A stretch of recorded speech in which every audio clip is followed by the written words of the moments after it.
मुझे गाड़ी में बिठाया गया। कहने के लिए मेरी विदाई की गई थी, लेकिन ना कोई बैंड बाजा और ना ही बाहर कोई आया। ड्राइवर खामोशी से गाड़ी चलाता रहा। मेरे बराबर में आदित्य बैठा था, वही लड़का जिससे कुछ घंटे पहले मेरी शादी हुई थी, या फिर वो जिसे मैं घर का एक मामूली नौकर समझती थी। अब मैं एक अजीब मुश्किल में फंसी हुई थी, क्योंकि घर के इस नौकर से मेरी शादी करवा दी गई थी।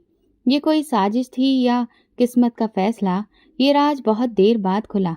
आदित्य के हाथ सीधे, आंखें सामने और चेहरा बिल्कुल सपाट। न कोई फक्र, न शर्मिंदगी, न सवाल, न जवाब। जैसे सब कुछ उसके लिए पहले से तय हो। रास्ते भर वो कुछ नहीं बोला, न मेरी तरफ देखा। मैं खिड़की से बाहर देख रही थी, जहाँ के पेड़ पीछे छूटते जा रहे थे। गाड़ी में भी खामोशी थी और मेरे ख्यालों में भी। मेरे मन के झरोखों से अतीत की रोशनी और मेरे वजूद पर पड़ने वाली चमक आंखों में छुप रही थी। वो वक्त जब पापा की आंखें दिन ब दिन धुंधली होती जा रही थीं, मगर उनकी एक इच्छा अभी भी जोरों पर थी, मेरी शादी। मैं उनके पास बैठी उनके हाथों को सहलाती, उनकी चलती सांसों को महसूस करती, लेकिन सबसे ज्यादा मैं उनकी खामोशी से डरती थी।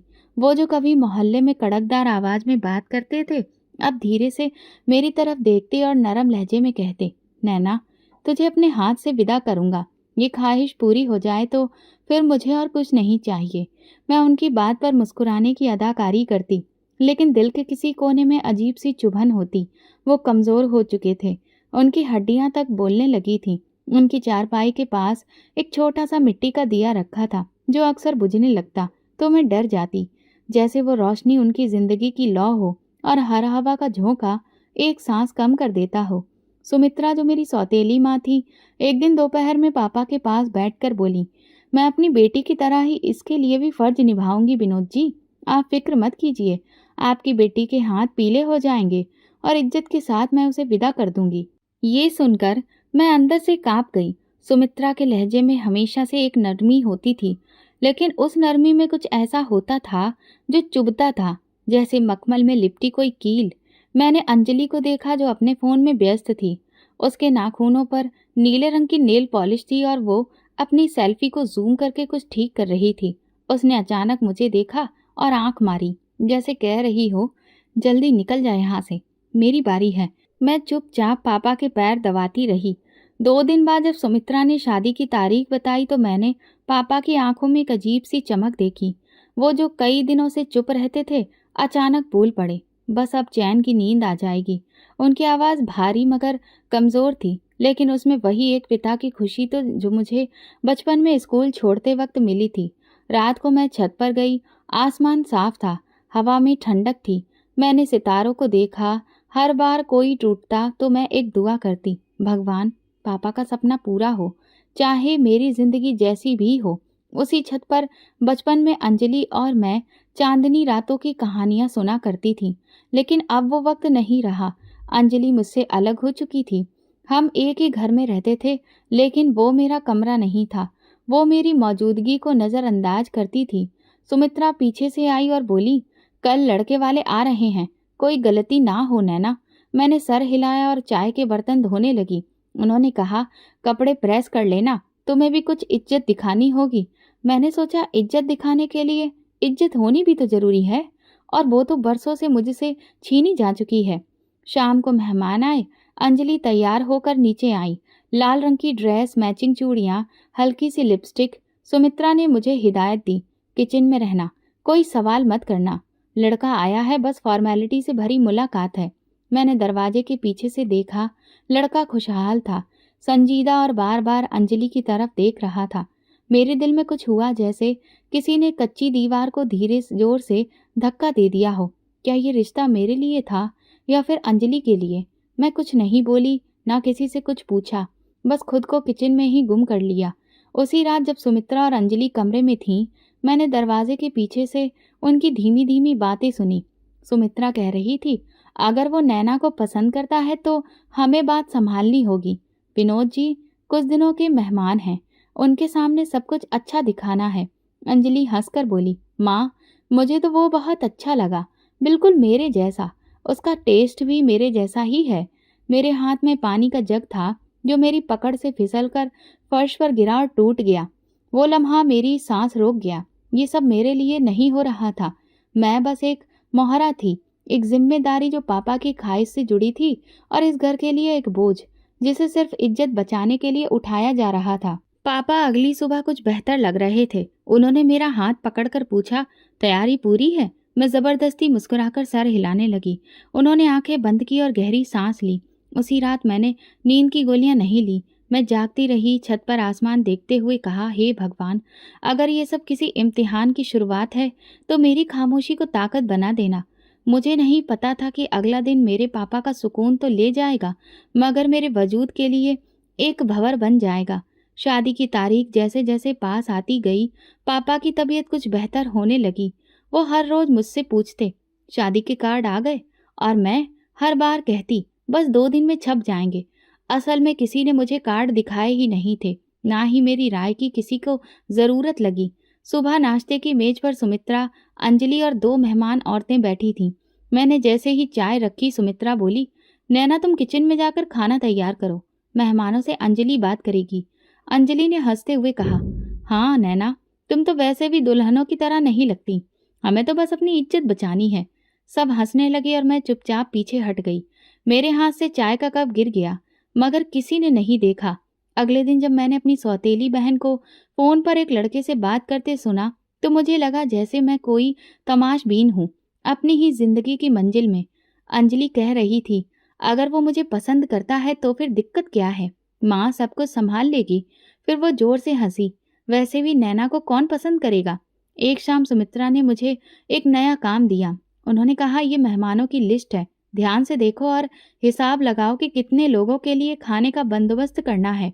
मैंने लिस्ट खोली तो उसमें किसी भी नाम के आगे दूल्हा या घरवाले जैसा कोई भी इशारा नहीं था। सिर्फ मेहमानों के नाम थे और एक कोने में लिखा था, खास मेहमान, प्रोटोकॉल टीम। मेरी नज़र जम गई। Protocol team? ये शादी है या फिर कोई सरकारी प्रोग्राम?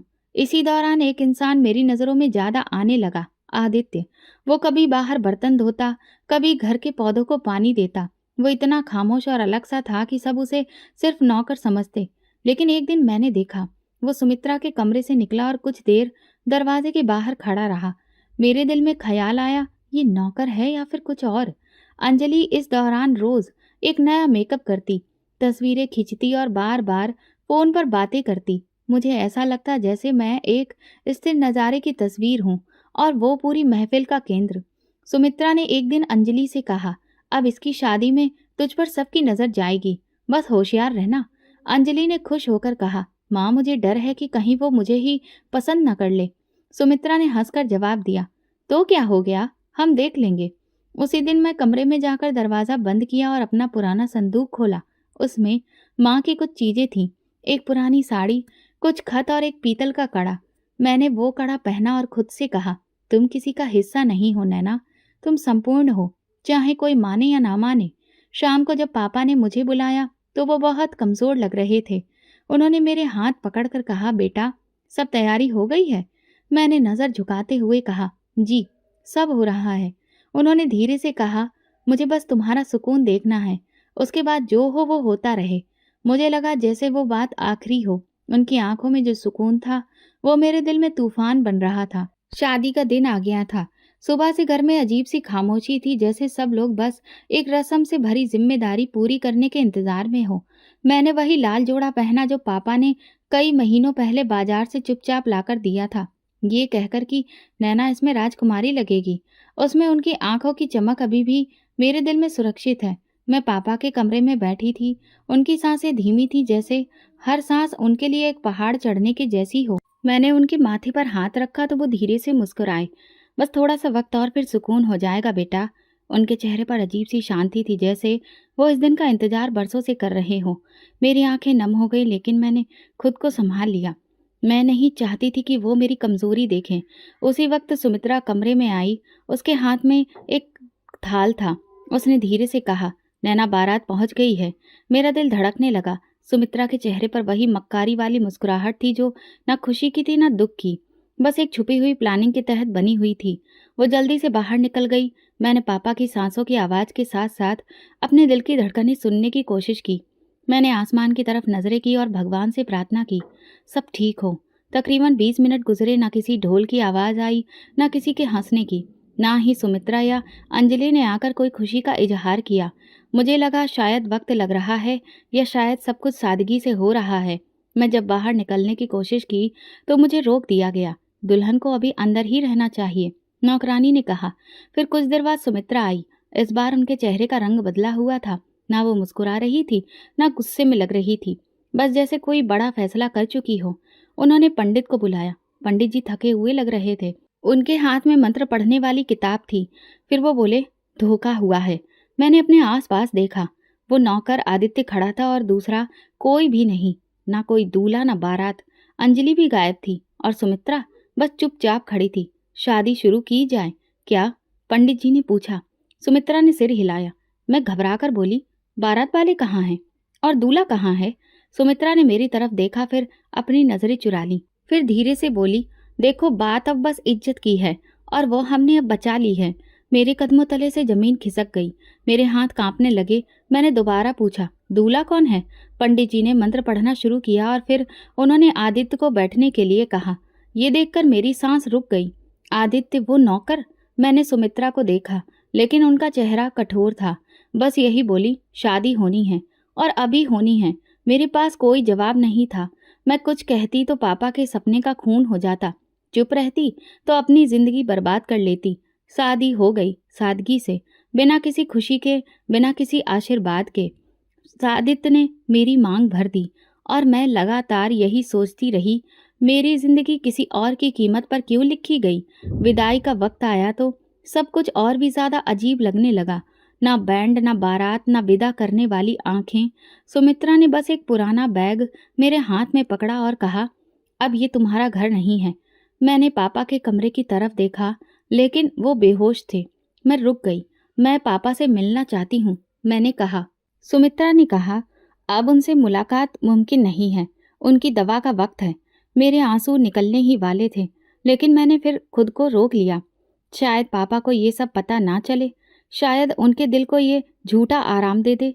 मगर मेरे दिल में जो दर्द हुआ था वो किसी भी दवा से कम नहीं होने वाला था। अब मैं विदा होकर इस इंसान के साथ अपने असली घर जा रही थी। न जाने कब और कैसे सफर खत्म हुआ, पर आखिरकार गाड़ी एक तंग गली में मुड़ गई जहां कच्चे घर बने थे। पुरानी सी दीवारें झुकी हुई थीं। गाड़ी एक छोटे से दरवाजे के आगे रुकी। मेन दरवाजे को देखा, जंग लगा हुआ कुंडा, पुरानी जगह जगह से उधड़ी हुई पेंट और एक लटकता हुआ बल्ब जो हवा से हिल रहा था। दरवाजा खुला। आदित्य ने आगे बढ़कर खामोशी से मेरे लिए रास्ता छोड़ दिया। मैं गाड़ी से उतरी, कदम धीरे धीरे रखे, जैसे जमीन मुझ पर भारी हो गई हो। अंदर जाते ही ठंडक का एहसास हुआ, लेकिन ये ठंडक हवा की नहीं, माहौल की थी। कमरे में सिर्फ एक चारपाई थी। एक कोने में पानी का मटका और दीवार पर टंगी एक पुरानी चादर। सब कुछ वीरान, सब कुछ खामोश। वो लड़का आदित्य एक तरफ खड़ा था। मैंने सवालिया नजरों से उसकी तरफ देखा, जैसे कहना चाहती हूँ, ये सब क्या है, लेकिन वो चुप रहा। मैंने फिर धीरे से पूछा, ये हमारा घर है? वो बोला, फिलहाल हाँ। उसका लहजा बेरंग था, लेकिन लहजे के नीचे कुछ और ही छुपा हुआ लगा। मैंने कहा, क्या आप कुछ और नहीं बताएंगे? उसने सिर्फ सर झुका लिया, जैसे मेरे हर सवाल का जवाब उसके पास हो, लेकिन वो देने के लिए तैयार नहीं है। मैं चारपाई के किनारे बैठी। वो दरवाजे की तरफ चला गया और बाहर बैठ गया, वहीं खामोश, जैसे पहरा दे रहा हो। मैं कमरे में अकेली रह गई। मैंने आसपास देखा, एक दीवार पर 2 कीलें लटकी थीं, जिनमें शायद किसी ने कपड़े लटकाने की जगह बनाई थी। मिट्टी का फर्श, दीवारों पर नमी के निशान और छत पर लकड़ी की बल्लियां। सब कुछ एक लम्हे में मेरे लिए अजनबी, बेरंग और अजीब सा लग रहा था। थोड़ी देर के बाद आदित्य वापस आया। हाथ में एक थाली थी जिसमें 2 पराठे और एक कटोरी में दाल रखी थी। उसने वो थाली मेरे सामने रखी और धीरे से कहा, खा लो, तुम्हें भूख लगी होगी। मैंने कहा, आपने खाया? उसने कहा, नहीं, मैं बाद में खा लूंगा। मैंने निवाला उठाया, लेकिन गले से उतरने से पहले ही आंखें भर आईं। वो कुछ देर देखता रहा, फिर धीरे से पलटकर दोबारा बाहर चला गया। मुझे नहीं पता कि वो ऐसा क्यों कर रहा था। वही इंसान जो मेरी शादी में था अब मेरे सामने मेरे पति के रूप में मौजूद था, लेकिन ना उसने मुझे दुल्हन की तरह देखा, ना किसी बात का जवाब दिया। रात गहरी हो चुकी थी। मैं चारपाई पर लेटी और वो दरवाजे के बाहर एक पत्थर पर बैठा रहा। कभी कभार उसकी खांसी की आवाज़ सुनाई देती। मैं कई बार उठकर दरवाजे की तरफ देखती, पर कभी उसे बुलाने की हिम्मत ही नहीं हुई। सुबह होने से कुछ देर पहले मैंने दरवाजे की तरफ देखा। आदित्य वही था, दीवार से लगकर सो गया था। उसके चेहरे पर एक अजीब सा सुकून था, जैसे कोई बोझ सोने से हल्का हुआ हो। लेकिन मेरे लिए बोझ अभी बढ़ रहा था। मेरे दिल में एक ही बात गूंज रही थी, मैं किसके साथ हूँ, ये कौन है और मुझे यहाँ क्यों लाया गया। रात मेरी आंखों में कटी। फर्श पर एक पुरानी दरी पर मैं लेटी रही और वो चारपाई के किनारे बैठा रहा।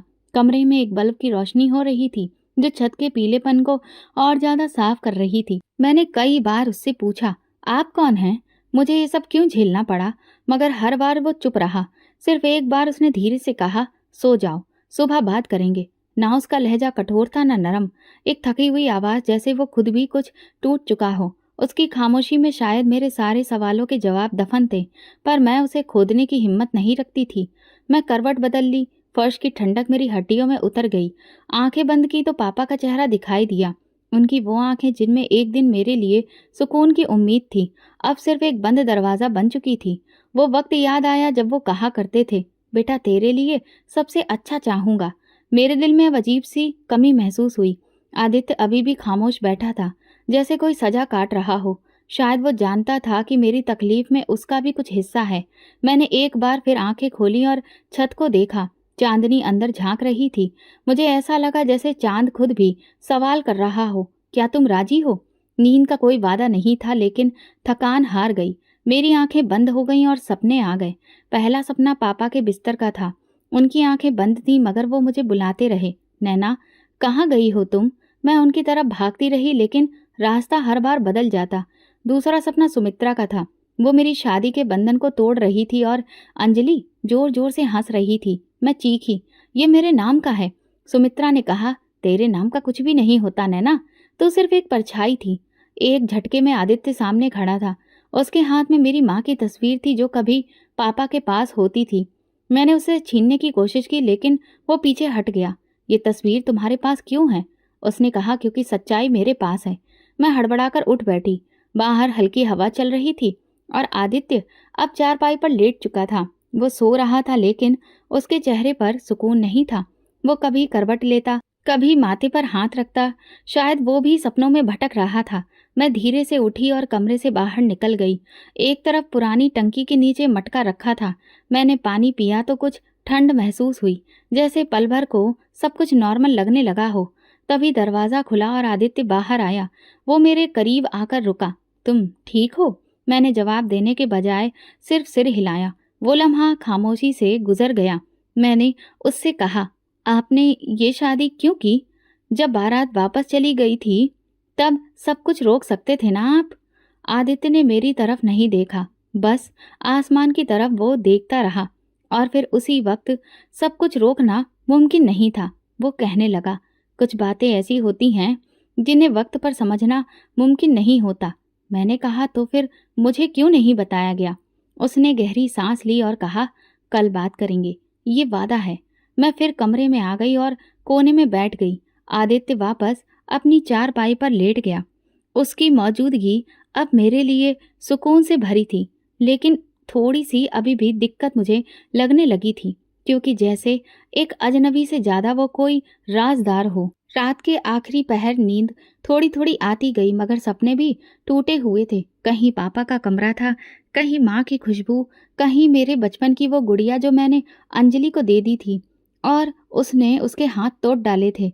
सुबह की पहली रोशनी कमरे की दरारों से झांक रही थी, लेकिन जब आंख खुली तो किसी परिंदे की आवाज से नहीं, बल्कि बैंड बाजे की धीमी आवाज से, जिसकी धुन साफ थी। वो आवाज इस वीरान गली में एक अनजान शोर की तरह फैल रही थी। मैं घबराकर उठी, कंबल एक तरफ किया और बिना चप्पल के दरवाजे तक पहुंची। खिड़की से बाहर झांका तो एक पल को लगा जैसे किसी और की दुनिया में आ गई हूँ। गली में अचानक गाड़ियां खड़ी थीं, बड़ी चमकती हुई, जिनके शीशे काले थे। कुछ लोग वर्दियों में थे, कुछ लोग साधारण कपड़ों में, लेकिन सबके चेहरे पर संजीदगी थी।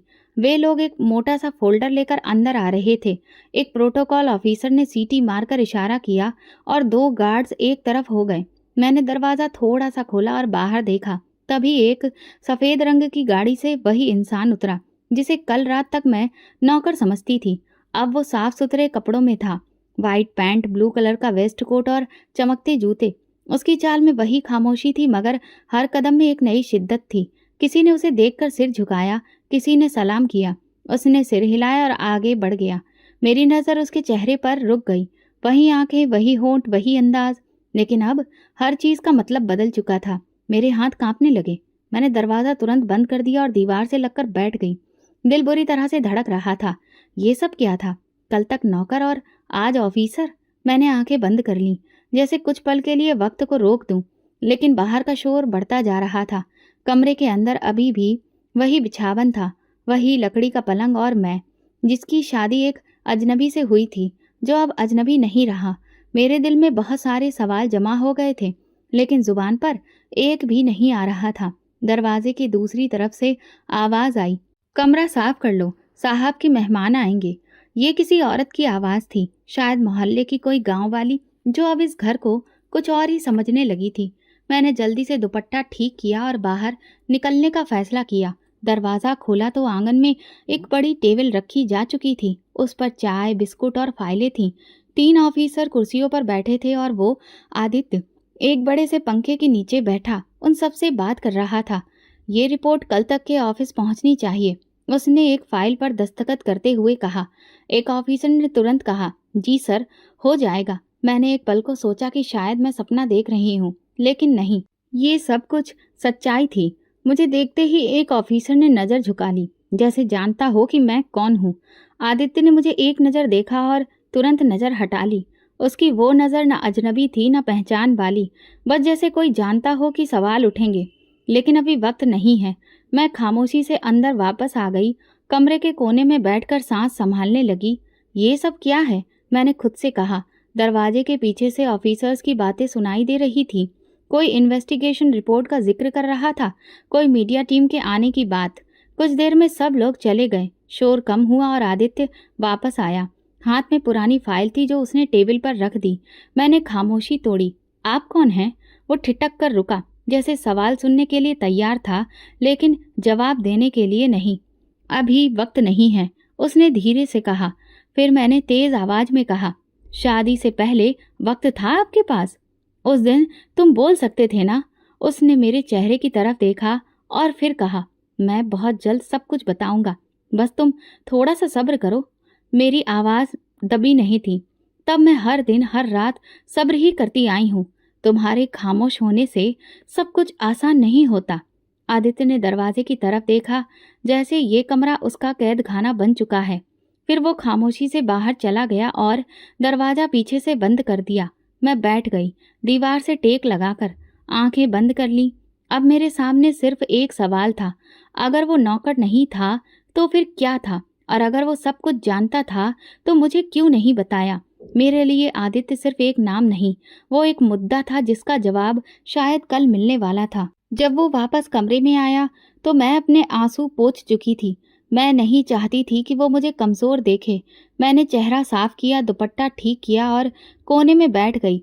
उसके कदमों की आवाज़ दरवाजे के पास आई और फिर वो रुका, जैसे पल भर को रुक कर कुछ सोच रहा हो। फिर धीरे से अंदर आया। हाथ में चाय का कप था जिससे धुआं उठ रहा था। उसने वो कप मेरे सामने रखा और नरमी से कहा, तुम्हें खाने की ज़रूरत है? उसकी आवाज़ में कोई माफ़ी नहीं थी, ना ही कोई सफाई, बस एक आम सी बात, जैसे हम रोज़ के मिलने वाले लोग हों। मैंने कहा, तुम तो ऐसे ही बात कर रहे हो जैसे कि कुछ हुआ ही नहीं है। उसने मेरी बात को नज़रअंदाज किया और खिड़की के पास जाकर खड़ा हो गया। मैंने फिर पूछा, ये सब क्या है? तुम कौन हो? वो चुप रहा।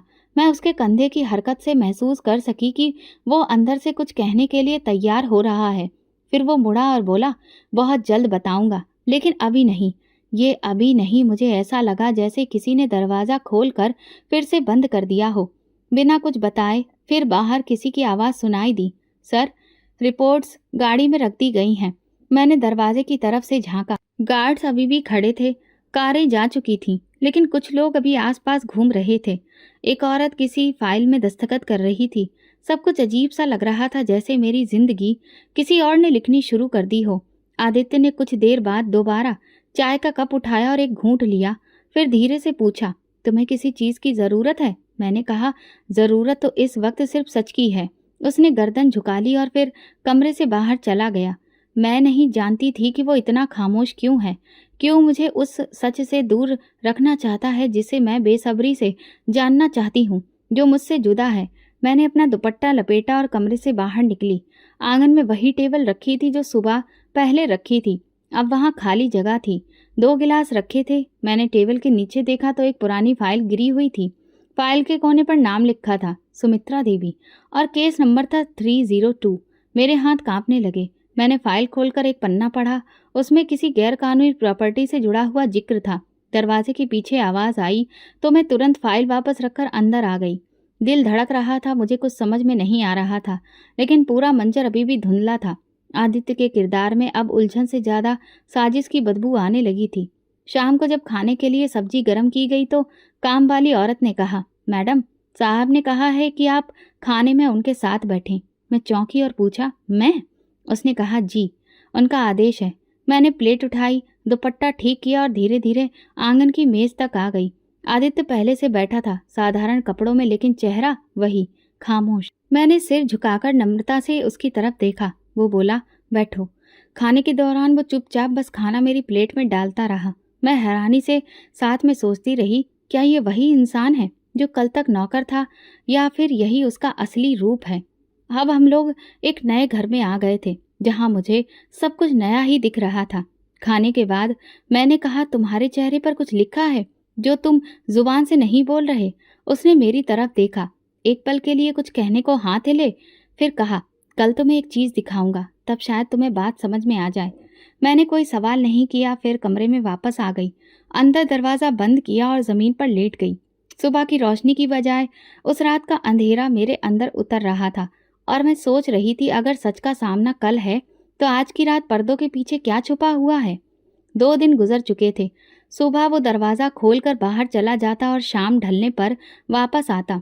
दिन भर आंगन में सन्नाटा फैला रहता और कमरे में बस मेरी सांसों की आवाज़। कभी कभार मोहल्ले के बच्चों की आवाज़ सुनाई देती, लेकिन मेरी जिंदगी में किसी भी शब्द की गूंज नहीं थी। वो आकर खाना रखता, खामोशी से बैठता, 2 निवाले लेता और फिर अपनी दुनिया में लौट जाता।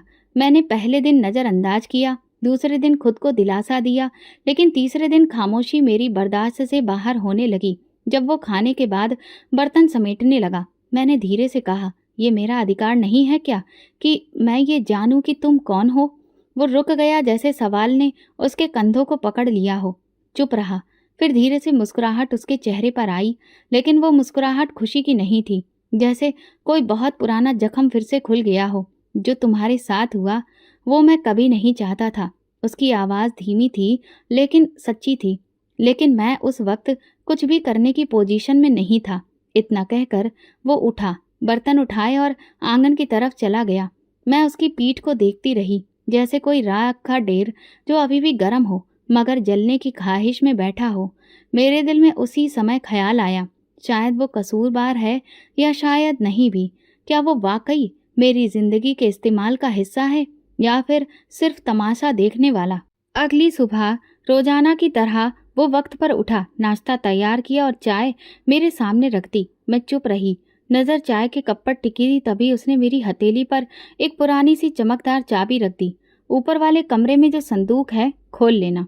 उसकी आवाज़ में कोई भी भाव नहीं था, जैसे वो बस एक सादा सा काम कह रहा हो, जैसे किसी दरवाजे को खोलना कोई बड़ी बात नहीं हो। मैंने चाबी को ध्यान से देखा। वो आम चाबी के जैसी नहीं थी। उसके किनारे पर एक छोटा सा निशान था, शायद किसी पुराने लॉकर या लकड़ी के बक्से का। उसके जाने के बाद मैंने सारा दिन वो चाबी मुट्ठी में दबाए रखी। कभी फर्श पर बैठ जाती, कभी दरवाजे के पास। मेरे दिल में हलचल थी, सवालों की एक नई फसल उगती जा रही थी। दोपहर को 1 घंटे के लिए बिजली चली गई।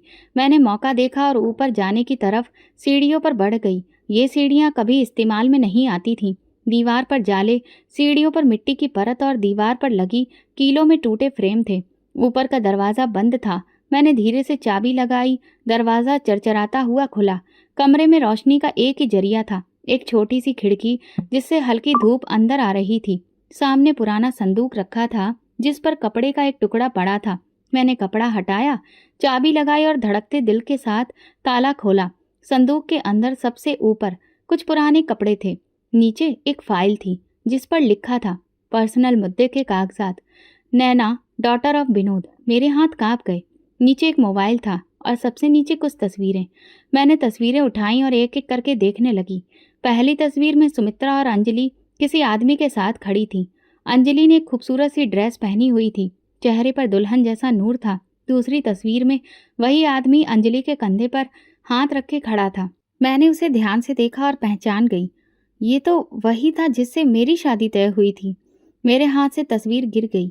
मैंने तुरंत मोबाइल उठाया, ऑन किया और फाइल चेक करने लगी। उसमें एक वीडियो थी। जैसे ही प्ले किया, कमरे में खामोशी गूंजने लगी। सुमित्रा की आवाज़ साफ सुनाई दी, नैना को निकाल दो। लड़का अंजलि को पसंद करता है, हम उसे एडजस्ट कर लेंगे। शादी किसी और से करवा देंगे तो इज्जत बच जाएगी। फिर अंजलि की हंसी सुनाई दी, माँ, वो तो मुझे देखकर वैसे ही दिल हार गया था। एक अनजान आवाज़ भी सुनाई दी, विनोद जी को कुछ भी मत बताना, उनकी हालत वैसे ही नाजुक है। बस विदाई जल्दी से कर दो, जो भी हो मामला साफ हो जाएगा। वीडियो बंद हो चुकी थी, लेकिन मेरी सांसें अब तक ठहरी हुई थीं। ये सब एक प्लान था। मेरी जिंदगी, मेरे जज्बात, मेरी इज्जत सब एक सौदे में डाल दी गई थी। वो शादी जिसे मैंने पापा की आखिरी ख्वाहिश समझकर कबूल किया, वो किसी तमाशे की आखिरी हरकत थी। मैंने तस्वीरें दोबारा समेटी, मोबाइल दुपट्टे में लपेटा और संदूक बंद करके नीचे वापस आ गई। आदित्य वापस आ चुका था और आंगन में बैठा था। मैं उसके सामने खड़ी हुई और सवालिया नज़रों से देखा। तुम्हें सब पता था? उसने नज़रें नहीं चुराई, बस धीरे से बोला, हाँ। तो तुमने खामोशी क्यों ओढ़ रखी थी? क्योंकि अगर मैं कुछ कहता तो तुम्हें उस वक्त भरोसा नहीं होता। तो अब क्या होगा? मैंने पूछा। आदित्य ने सामने की टेबल से वही फाइल उठाई जो सुबह मैंने पाई थी और मेरी तरफ बढ़ा दी। ये केस अब मेरा है, इन सब पर इन्वेस्टिगेशन होगी। सुमित्रा, अंजलि और अमन सब शामिल होंगे। मैंने उसकी आंखों में देखा। इस बार वो नौकर नहीं था, कोई अजनबी नहीं, वो एक खामोश गवाह था जो अब सच्चाई के साथ खड़ा था। मेरे अंदर एक अजीब सी ठंडक उतर गई। अब फैसले का वक्त नहीं था, मेरा वक्त था, और अब मैं खामोश नहीं रहूंगी।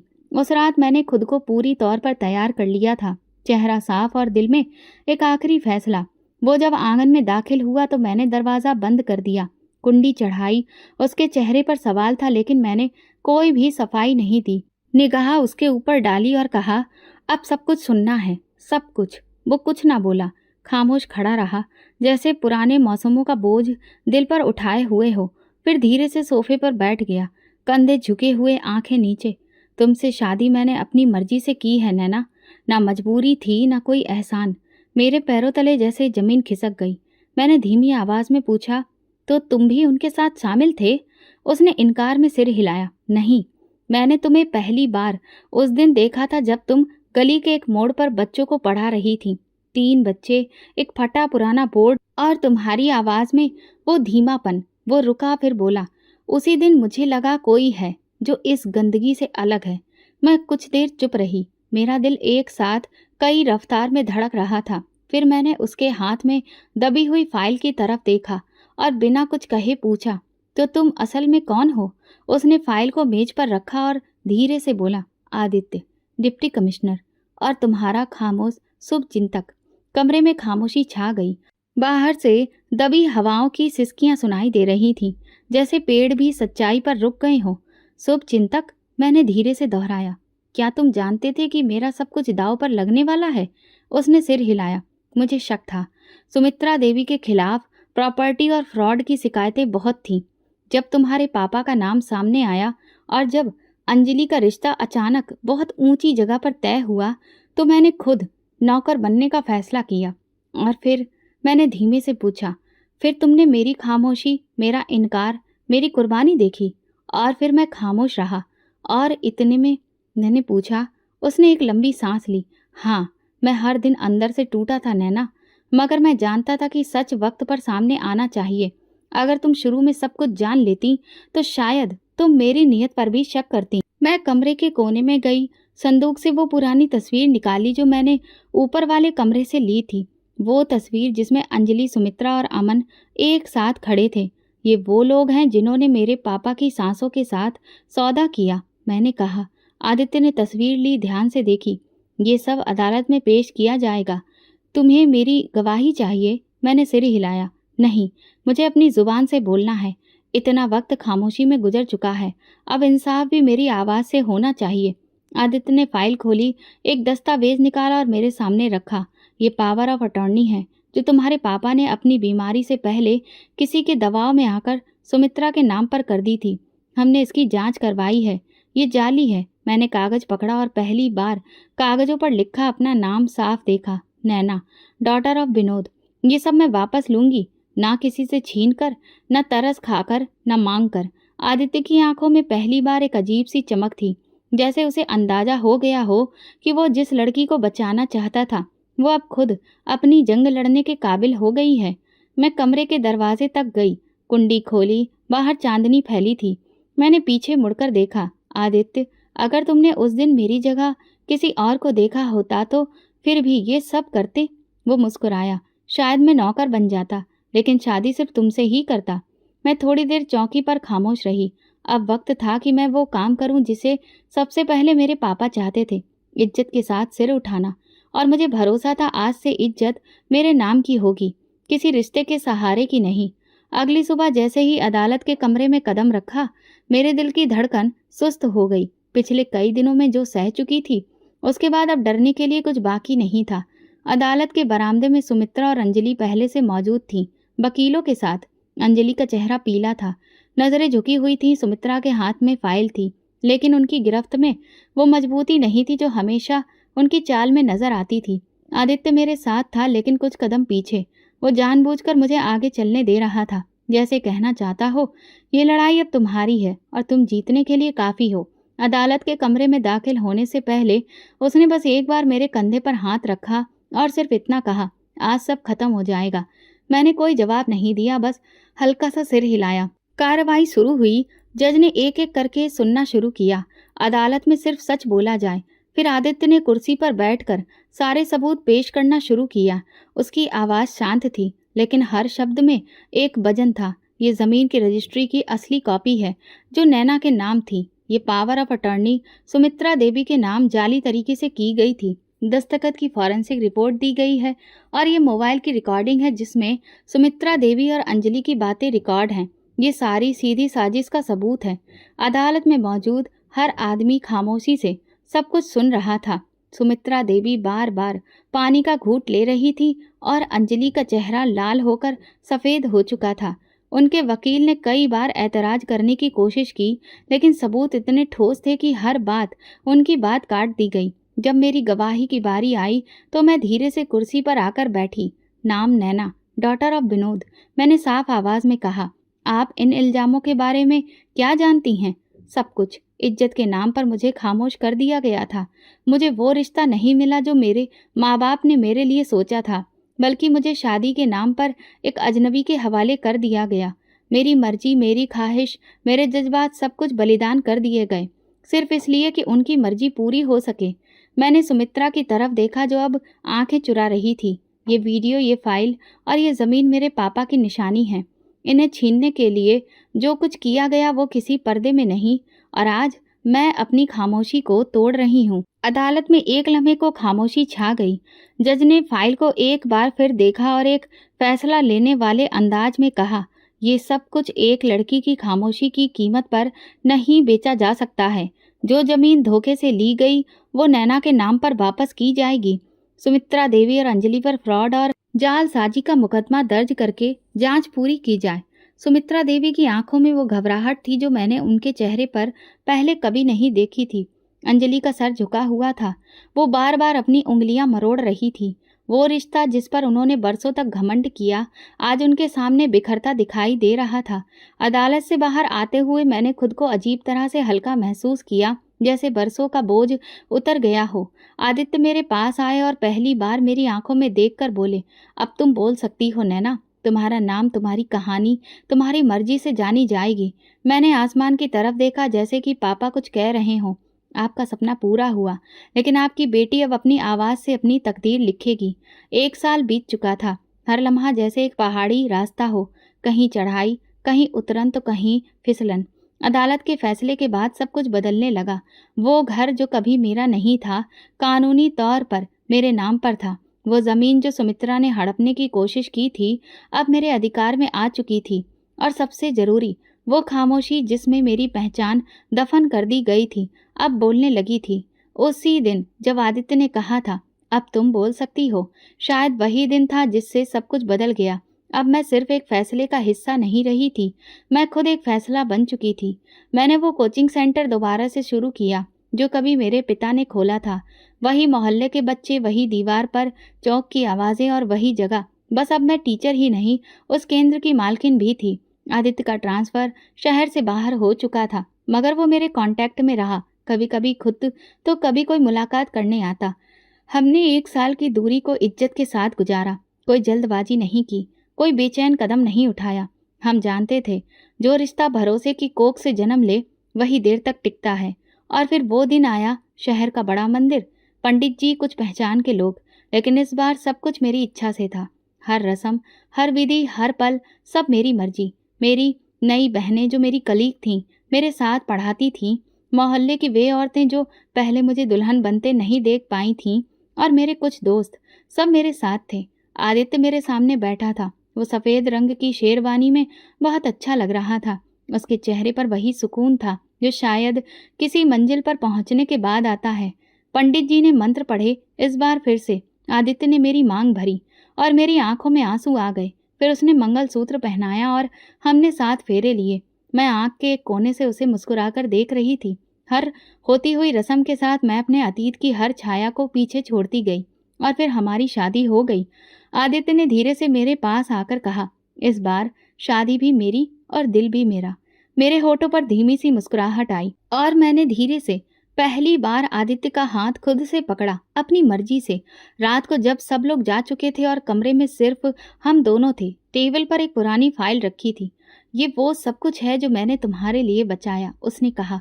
फाइल खोली तो उसमें वही तस्वीरें, वही फाइल्स, मेरी पुरानी शादी की फोटो थी। ये सब कुछ अब अतीत है, मैंने कहा, और अतीत सिर्फ वो होता है जिससे हमने कुछ सीखा हो, उसने जवाब दिया। मैंने खिड़की से बाहर देखा। आसमान साफ था और सितारे चमक रहे थे। आदित्य ने पूछा, क्या तुम खुश हो? मैंने कहा, मैं अब तुम्हें पाकर पूरी हो गई हूँ।